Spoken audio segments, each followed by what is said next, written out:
Hey everybody, Mr. G here. So today we're going to have a really heartfelt, warm story about a dog named Moose. So Moose was actually my friend's dog growing up. I had a friend named Jonathan Lewis.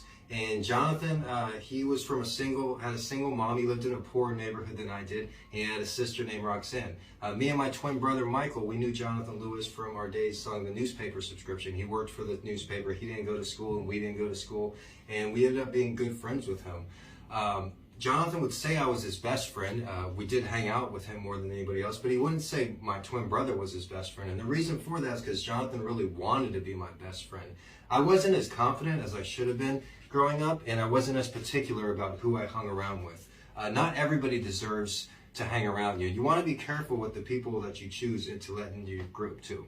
But along with the story named Moose. So Jonathan and his family, they had 3 dogs, Moose, Scruffy, and Buffy. Scruffy and Buffy were 2 small dogs, and Moose was a huge German Shepherd, an oversized German Shepherd, but a gentle giant, the sweetest dog that you could ever meet. And saying Moose loved me more than anybody else, it wasn't something that just I said, like, oh, that Moose likes me more than anybody. No, it was apparent and obvious to everybody. From the first time I started coming over there, Moose just started adoring me. There could be 5, 10 people in the room, and Moose would just stare at me adoringly. Moose loved me more than any other human in the world. And, Jonathan's explanation was, oh, Moose just likes you because you look so gay. But that's like why Jonathan would say why women like me too. And guess what? 20 years ago, yeah, women liked me, and they still do.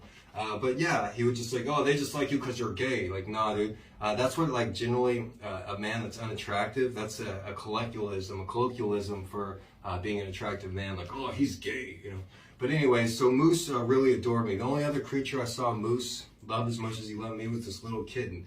And he would play with the kitten and, like, was so gentle with it and would, like, kind of nibble on it a little bit.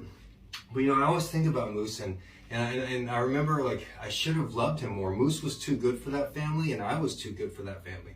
But now that I'm in my 40s and I look back at the people or animals that loved me in my life, and I really wish I would have paid more promise to the people and the animals that did love me. Moose was just the gentlest soul, and he really deserved somebody that really loved him as much as I did too. Or I really wish I could have returned that love. And I wish I could have accepted it. I wish I knew that I deserved it. Back then I was like, oh, the dog likes me, But Moose liked me for a reason. And, later on when I ran into Jonathan, I'd be like, hey, whatever happened to Moose? And he's like, oh, well, Moose, he was too big, so we had to, take him out to a farm so he could run his legs. But as I got older, I realized, that's just something that they tell kids before they put an animal to sleep. And, I don't know how they really grasp that fact, but looking back at it now, Moose was my dog.